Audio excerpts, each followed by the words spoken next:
Idol, idol, Diyos ko. Hindi ko alam gagawin ko ngayon eh. Problema ko, ang bayan. O yan, itong isang to, di ba? Problemado siya. Kung marinig yung pag-iyak niya, ramdam na ramdam yung hirap na dinadanas niya. Di ba? Baka ma-depress to kasi inutang lang din niya yung pera na pinang-invest niya. Yun, hello. Isang magandang tanghali sa ating lahat, mga ka-MUG, mga kabatas at siyempre sa ating mga ka-UB. At welcome sa panibago nating video reaction from your Lolo Mag. Pero bagong lahat, isa munang patalastas. Balat sibuyas ka, social media ang taguan, Diyos na buhay ang takbuhan. Ang pundasyon sa tamang pagtanggol, Tulfonatics Premium Vlog Starter Feeds. Siksik sa cloud chasing para lumaking mangmang, pabigat at palaging iyakin. Dahil troll at iyakin silang Right. Yun, ito, isa na namang Ponzi scheme ang naka-denggoy ng ating mga kababayan, ano? Actually, 100 katao ang nagdali nitong nitong Kito Kiko's business. Ano po, Ponzi scheme ito, mga kababayan, no?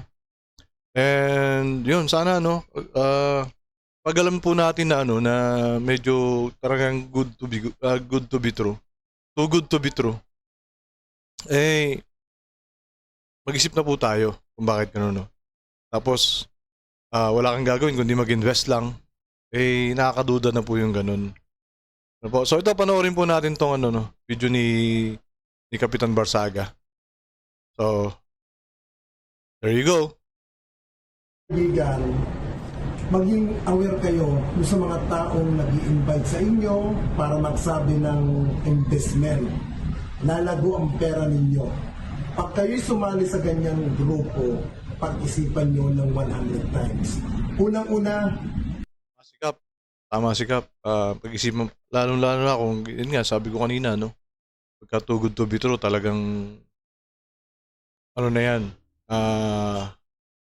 may something na hindi maganda. Yan.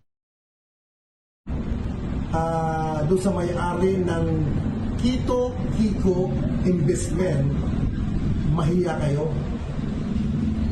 Unang-una, pinaghirapan niya ng mga OFW, pinaghirapan niya ng mga tao para magkaroon sila ng pera, hindi para ilagak sa inyo at gamitin para maloko sila. Ang gaganda ng bahay ninyo, hindi ba kayo nahihiya niyan? Pinangangalanda kayo sa social media, angat kayo sa buhay, pinapakain nyo sa pamilya nyo, pero galing sa panloloko. Well, yung pagpapakita ng mga ganun, magandang bahay, mga sasakyan, that's part of their marketing strategy. Ano po? Part ng marketing strategy nila yun. Kasi ipopost nila yan sa Facebook para makainganyo ng maloloko. ng mga mag-i-invest. Buti ito, hindi gumamit ng bigating tao. Kagaya dun sa ibang Ponzi scheme dyan, gumagamit ng mga bigating tao para mas marami silang madaling investor na eventually iiyak. Tuloy natin. Nakakahiya, di ba? Ngayon, ayusin nyo ang problema nyo, tulungan nyo yung mga tao na nagpaangat sa inyo. Ibalik nyo ang pera nila. At doon naman sa mga tao na nagpapatulong sa atin, ang magagawa ko, ipaparating po ito sa lalong madaling panahon kay House Representative, House Speaker Martin Romualdez para kayo'y matulungan sa lahat ng legal matter. At ako'y naniniwala. Ala ko, lalapit sa RTI. Di kayo may entertain doon. Ayaw na nila ng mga ganyang aso. Kaya nga si Super DM hindi na pinansin. Ito natin. na si House Speaker Martin Romualdez ay malambot ang puso para sa mga taong nangangailangan sa kanila. At higit sa lahat po, Kaya sa mga bashers dyan, no, kung sasabihin niyo kasalanan na naman to ni Senator Rapi, eh, hindi po. Kasi hindi naman lumapit sa kanya. Okay? panoodin niyo po ang video interview ko sa mga nabiktima po ng Kiko, at kung kayo po yung nabiktima rin, pwede po rin po kayong ilapit kay House Speaker Martin Romualdez.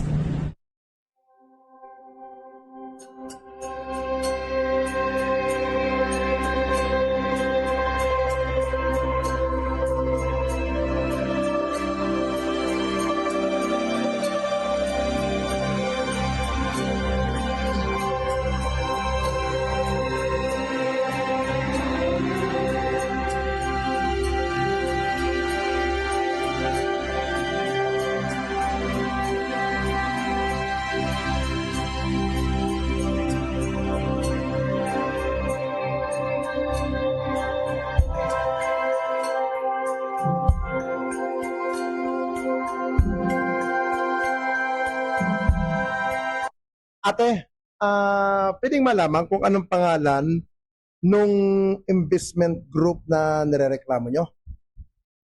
Yung store po nila ay Kiko Variety Shop. Yun yung pakilala nila. Which is hindi yung store, pangalan ng store dun sa Binangonan Rizal. Ang may-ari ay si Rexel Rose Cernero. Ala ko, Excel.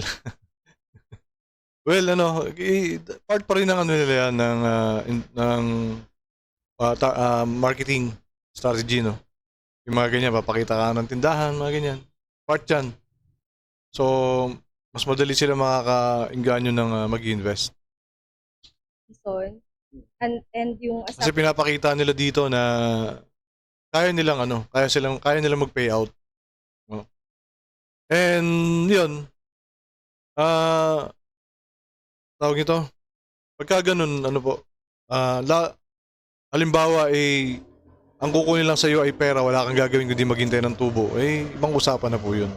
Malabo po talaga yung ganun. Sa una, makaka-payout ka, pero later on, siguro mga 2 payout lang, tapos ka na. Diba? Iyak ka na lang kasi lalo pag malaki yung na-invest mo. tawa niya is si Joker Season. Ngayon, paano kayo napasok sa investment group na yan? May mga kaibigan kami na nagsasabi na pag nag-cash in kami ng gantong halaga, babalik sa amin ng halos doble. So naengganyo kami bilang hindi naman talaga kikita yung pera kung nakatabi lang sa amin. So nahikayat niya So kami. yan, isa pa kasi, no? Halimbawa may pera ka, nag-iisip ka ngayon ang hirap kasi talaga mag-isip ng business, no? Mahirap mag-conceptualize ng business. So kasi kailangan mo dyan talaga ng feasibility study. Lalo kung medyo malaki puhunan mo, feasibility study, and mahirap po gawin ng feasibility study. Ano po? And sa business kasi, sa una, talagang malulugi ka dyan. Accept mo na yung lugi sa una. Kasi nga, ang negosyo po kasi ay sugal talaga. Okay? Pero mas maganda ng sumugal dun sa business na ikaw ang nag-concept. Ano po kaysa sa ganito? Yan. Ngayon, itong mga ito, dahil hirap sila mag-isip kung anong business nila, nakakita ngayon ng ganitong investment na madaling kumita yung pera nila. Kaso lang ngayon. Tuloy natin. Ng September, supposedly, dapat mabibigay na yung pera sa amin by January and February. Kaso nung kinukuha na namin yung pera, wala na silang maibigay. Ang laging dahilan ay lubog daw sila ngayon, wala raw silang ibigay na pera sa mga investors. And then nung January 20, nagpatawag sila ng meeting, which is nagulat kami dahil halos 400 to 500 investors yung halos magwala doon. 500? Nasa halos 500 na katao. Okay. Dahil karamihan sa kanila, ang investment daw ay nasa 500,000, 1 million, at may mga maliliit din na tao. So ito, nasa kulang 500 lang yung nadali nila, no? Yung iba nga, libo eh. Buong Pilipinas. Yung kakilala ko nga eh. Yung sa One Dream, libo yung nadali niya. At hindi lang sa isang lugar.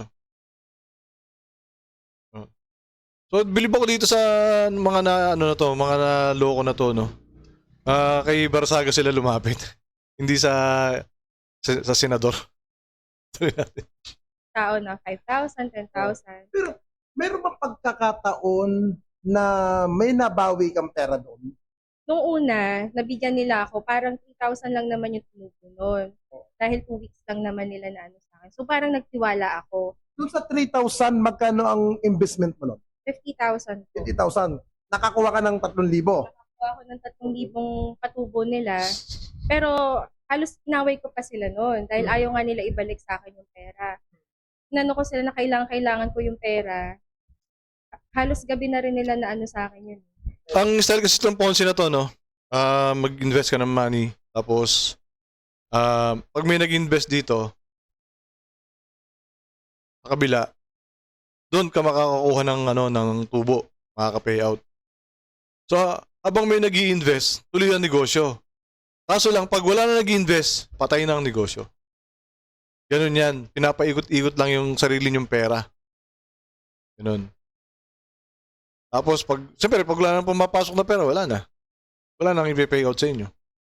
Ganun lang yun. Ngayon, ang style kasi nitong mga Ponzi na ganito, pagka nakaipon na sila ng milyon, nakaipon na sila ng 10 million, 20 million, hindi na sila magpe-pay out. Kanila na yun. Doon na sila tatakbo. Yan yung katotohanan dyan. Kaya, pagka ganito, pera lang i-invest mo, hindi ka magtatrabaho, no way. Huwag ka na mag-invest. Tinda ka na lang ng balot, pwede pa. Kikita pa yung pera mo. Nailabas yung pera. Ang usapan, parang na-delay pa sila ng 2 days nun. Magkano ang total na na-invest mo? 200,000 po ngayon. Yung pera ko pa sa kanila. 1,000. Taradong 200. Biro mo, laki nun, ano? Lalo kung ano ka. Ang target kasi nila dito, ang target market ng mga to, OFW. Kasi pag OFW, di ba mahirap mag-abroad, mahirap sa abroad eh. Lalo yung mga kasambahay, no? Ang trabaho, napakahirap. Kaya yung mga kasambahay na yan, nag-iisip yan kung paano magbi-business. Eh ngayon, nakakita sila sa social media. Kumagat sila ngayon. 100. 200,000. Wala pa doon yung tubo na Ano sinasabi yung nila mga dati. pangako nila sa'yo na nagustuhan mo kaya ka nag-invest? May kontrata kaming pinirmahan Mhm. na actually putol-putol kasi yung naging transaction namin. So parang 50,000, 50,000. Napatutubuin nila ng 20,000 sa gantong tagal ng buwan na hiramin nila yung pera, ganyan. Kaso, meron din naman sa kontratang sinabi na pag nag-emergency pull-out kami, pwede namin makuha yung kapital, bigyan lang sila ng at least 20 days. Kaso lagpas 20 days na wala pa rin kami nakukuha ang pera sa kanila. Ito yung investment group na to, ano ang pinakapakay nito? Ang sabi sa kontrata, yung mga perang ini-invest namin ay ipapasok doon sa tindahan, which is may tindahan naman talaga sila. Pero Tindahan na ngayon, iba-iba, parang yung may mga plasticwares, ngayon Oh. pinasok nila yung mga pagkain. Nagulat kami, may mga salon-salon na rin sila. Mhm. May mga motor shop din silang pag-aari ngayon. Kaya nagtiwala kami kasi meron talaga silang physical store. So, kasi nga, marketing strategy yun. Papakita talaga sa inyo yan. Kaya ikaw naman na investor, titiwala ka talaga. nagsasalita ngayon na nagka-problema sa pera ninyo, meron ba pagkakataon na nakausap mo mismo yung may-ari na kayong dalawa lang na nagkakaayusan kayo? Hindi sila matagpuan ngayon. Parang nagtatago na sila. Mhm. Kinakausap nila kami sa Facebook, pero wala silang maibigay na sagot sa amin kung kailan nila may bibigay yung pera. Pero ang sabi naman nung kasama mo, abogado ang humaharap sa inyo. May abogado doon na ang sinasabi rin ay hindi sigurado kung kailan kami mababayaran. Wala kaming kasiguraduhan kung mababayaran pa ba kami. Kaya lumalapit sana kami para humingi ng tulong sa inyo. Dahil malaking bagay sa pamilya namin yung mga pera na kinuha nila sa amin. Kaya may mga ganun, papaharapin yung mga abogado. Yung abogado nila. Para i-calm down lang kayo. Para i-calm down yung mga tao para hindi magsampa ng kaso. Yun lang yun. Pero, wala na yun. Okay. Ngayon ma'am, anong gusto niyo pong mangyari para mailapit natin kayo sa taas? Lumalapit po ako kay House Speaker Martin Romualdez na sana po matulungan niya po kami sa problemang kinakaharap po namin ngayon. Dahil malaking parte po ng pera, inutang lang Oh, malakas tong si Kapitan Nino Barsaga kay kay speaker no? din po namin. Knowing na tutubo kami sa mabilis na paraan. Yun kasi yung no. Minsan, yun nga, dahil nga ayaw mo na mag-isip ng business, nakakita ka ngayon ng tutubo yung pera mo na wala kang ginagawa and mabilis pang tumubo. Yun. Kaya nadadali tayo. Kaya sana po, pakinggan niyo po kami sa nilalapit nila. Ano ang gusto niyong tulong kay House Speaker Martin Romualdez? Legal matter. Legal matters po, and sana, kasi marami din po kami naririnig na pinapatransfer na po nila yung assets nila sa ibang tao Patay dahil na. parang nagkakagipitan nga po. Mhm. Kinakatakot namin, walang mabalik na kahit magkano sa amin. Pero hindi rin kami papayag na hindi kami mabayaran ng buo. Kahit wag na nilang tubuan. So yun ang masakit doon, no? Okay, legal matter, makukuha mo yung makukuha mo yung hustisya. May papakulong mo yan. Kaya lang yung money mo, mahirapan na yan. Kasi unang-una, yun sabi nga ni ate, ginagawang style is nililipat na sa ibang pangalan yung mga assets, no? At bukod doon, iba naman, nagastos na yung pera. So, saan pa kayo magbaba? Wala na kayo magagawa dyan, kundi ipakulong na lang. Siyempre, pag nakakulong na yun, paano pa lalo makakapagbayad dyan, ano? Kaya lang, masakit lang isipin na yung nanloko sa'yo ay nakakalaya. Di ba? At least doon man lang, makabawi-bawi ka. Sabi mo kanina, nung nag-uusap tayo, na biktima ka rin ng investment group na to. Ngayon, sabi nyo, dati ka rin OFW ng anong bansa po, ma'am? Hong Kong po. O, kita mo na. Sigurado yan si ate, kasambahayan doon. Di ba? O, kasi nga, sa hirap ng buhay ng isang OFW, mag-iisip ng business to. Nakakita sa Facebook. Tapos na. Hong Kong. Ilang taon nyo pong pinaghirapan ang perang ininvest nyo po sa Hong Kong? Bali, 6 na taon ko pong pinaghirapan sa Naku Hong po. Kong yung pera na yun. Kawawa naman. Tapos ganun-ganun na lang po na hindi nila maibalik sa akin yung pera. Ngayon, ma'am, paano naman po kayo napasali dyan sa grupo? Bali, dumaan lang po yung Facebook page nila sa Yun. wall ko. Tapos, nakita ko po dun yung mga good to be true na pangako nila, yung ganito. Ang O, alam ni ate yung good to be true, yung too good to be true. Good to be true lang pala. Pero, laki ng percent nila, mas malaki pa sa bangko. Kaya mas na-convince ako. Ibig sabihin, walang nag-recruit sa inyo na tao. Wala. Nakita nyo lang. kasi nga kapag may pera ka tapos lalagay mo sa bangko, meron ka 1,000,000. Sa business world kasi, anyway, kasi kaya ako alam to na, yun nga po, tapos ako ng basic entrepreneurship, no?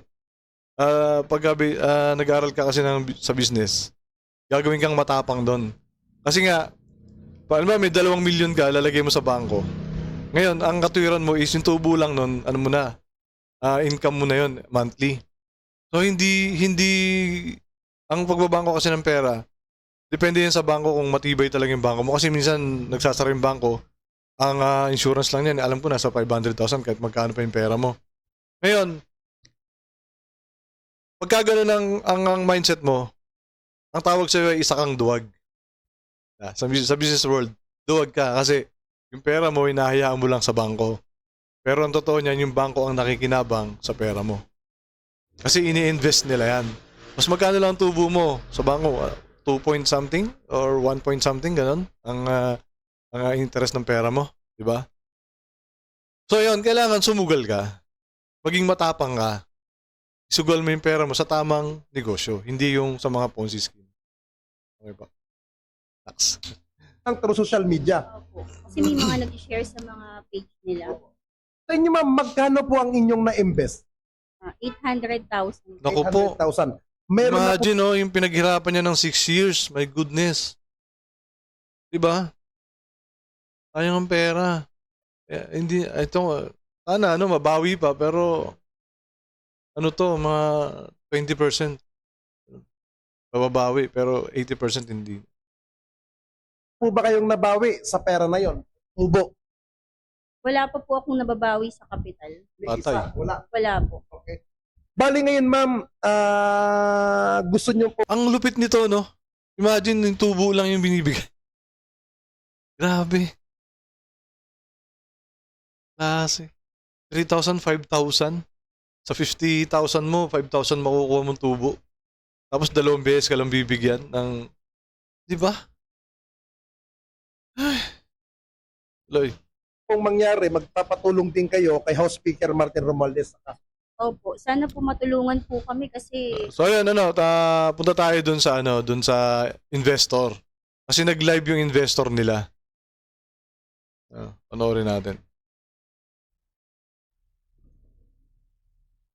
Ito yung yung pinapa-countdown sila. Ayan yung investor. Palugit lang. Palugit lang po talaga. Panahon lang para makabawi kami. Pasensya na, nag-live na ako kasi sagad na po ako. Ganito po ba yung itsura ng taong nagpakasasa sa pera? Tingnan niyo po itsura ko. Ate, hindi katuwiran niyang itsura mo. My goodness. Huwag ka magpaawa kasi mas nakakaawa yung mga nag-invest. Sa totoo lang. Kasi nagpakahirap sila para lang, di ba, kumita ng pera. Tapos sa isang iglap na wala yung, lalo yung isa, 6 na taon yung perang pinaghirapan. 800,000. Tapos magpapaawa ka lang ng ganyan. Gawin natin. Yung problema namin ngayon. Ano po ba yung mga sinasabi ninyo sa akin? Hindi na po siya katanggap-tanggap. Sinabi ko naman po sa inyo, nagka-problema na po kami nung nakakaramang na bare months. Nagka-problema na kami sa pera. So, hinanda ko yung... Actually, hindi nila problema yung problema nyo eh. Ito lang. Kaya wala kang katwiran na sabihin mo na problema na kayo. Unang-una, pinangakuan nyo sila. Kaya nga sila nag-invest eh. Nagtiwala sila sa inyo eh. Nagpakita kayo ng marketing strategy nyo. Pakita kayo ng bahay, pakita kayo ng negosyo. Nagtiwala sila sa inyo. Tapos sasabihin mo ganyan. Ngayon. Kung namumblema ka, namumblema rin sila ate. Which is, sino nagbigay ng problema sa kanila? Ikaw. Kayong mag-asawa. Di ba? O, kaya yung problema nyo, hindi yan dahilan para hindi nyo sila bayaran. Sana naming pondo ng December. Kaso hindi ko rin naman nakuha dahil nga dun sa naipost kami na ayun siya. Matawag yung asawa ko. Pero kagandahan dito, nagganyan sila, nagpaparamdam sila sa mga investor nila. Hindi kagaya ni iba, wala na talaga, as in wala na. Gawin natin.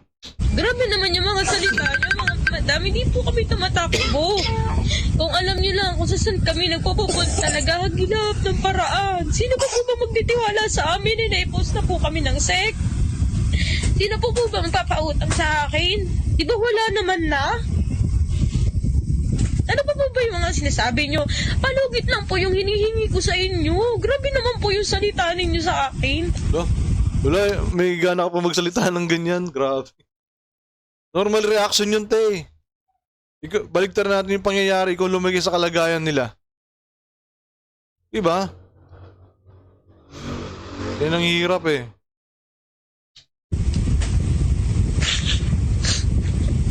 Ito po ba yung itsura ng taong nagpakasasa sa pera? Tingnan nyo nga po itsura ko. Hindi nga. Bakit yung itsura mo? Sabi, kung ako yung nag-invest ng ganon, pinaghirapan ko yung money ng 8 years, 6 years, 800,000. Ate, hindi ako maaawa sa'yo. Kasi mas maaawa ako sa sarili ko. Dahil ang hirap ng dinanas ko sa abroad. kitain lang yung pera na yun. At pinagkatiwala ko sa'yo, tapos sasabihin mo ngayon, ito ba yung itsura ng nagpasasa sa pera? Pwede mong sabihin na ganyan sa video eh. Pero yung totoo, hindi eh. Di ba?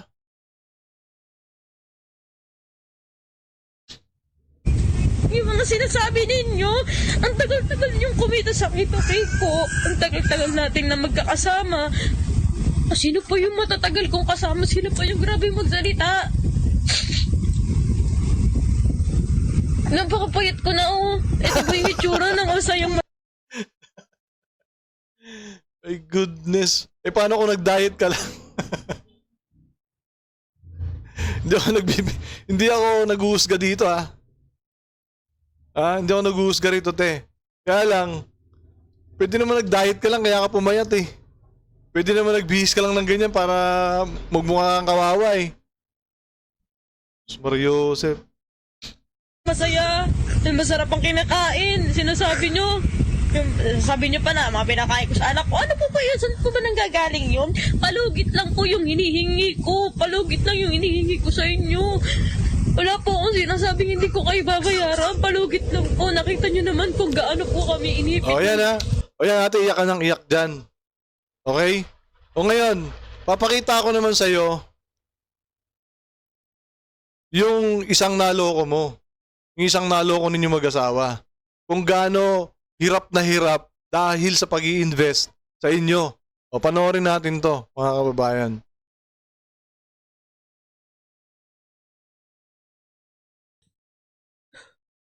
Idol. Idol, Diyos ko. Hindi ko alam gagawin ko ngayon eh. Problema ko ang bayan. O yan, itong isang to, di ba? Problemado siya. Kung marinig yung pag-iyak niya, ramdam na ramdam yung hirap na dinadanas niya. Di ba? Baka ma-depress to kasi inutang lang din niya yung pera na pinang-invest niya. Di ba to sasabihin ni ate, pumayat daw siya, itsura daw niya. My goodness ate. Depressed. Ako nga yung puputukan nito eh. Malamang makulta ako eh. Oh. Kinanong ang buhay ito eh. Tumulong na nga ako pa napahamak. Tinigyan ko na nga na magandang property ng iyak pa ako ng hayop na yan. Tapos sasabihin sa akin, nag-usap daw kami. Nag-aasinigawan nga ako hayop eh. Pasensya na kayo ha. Hindi naman ako iyakin tao pero ang hirap naman sa kukukunin ng pera. Hindi to. Alam ko pasensya na po kayo talaga. Hindi ako iyakin kasi problema talaga ako. Hindi ko talaga kukunin yung pera. Ayoko naman na hindi naman ako nanlilis. Pero baka pwede naman yung payuhan. Ang ina naman buhay ito. Ang hirap naman ng ganito. Ang ina talaga kaya dapat talaga maparusahan yung hayop na yun eh. Pera ko na piniram. Alam naman nila na last ko. Umutang pa ako para lang sana tumulong man lang sa kanila. Tapos ganito ba nilinaw ko naman sa kanila eh. Wala naman akong kikitain eh. Pero bakit naman ganyan ang gagawin? Ang hindi ako papayag ng ganun talaga. Hayop talaga sila. Unlimited ang pamamahiya. Kaya lang magbaon ka ng mahabang pasensya. Dahil dito, araw-araw, mahaba ang pila. Pero, pwede diba? namang maka-avail ng aming promo. Oh, tapos sasabihin ni ate, Ang pila-pila, diretso, alang ka na. tingnan niyo itsura ko. Ito ba yung nagpasasa sa pera? Bayani Ang payat-payat ko na. Yan lang idadahilan mo. Itong taong to. Oh. Kaya naman kung bibisita ka sa Tulfonatics Last Resort, Depressed na to. alala, kahit manghipo ka pa, protektado ka kung walang medical legal ang iyong biktima. Diba? O kaya yun mga kababayan, ganito na lang tayo no. Resort.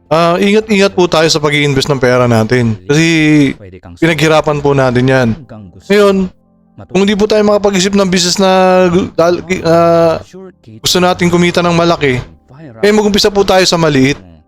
Ano po? Wag po tayong papatol doon sa magbibigay ka lang ng investment mo.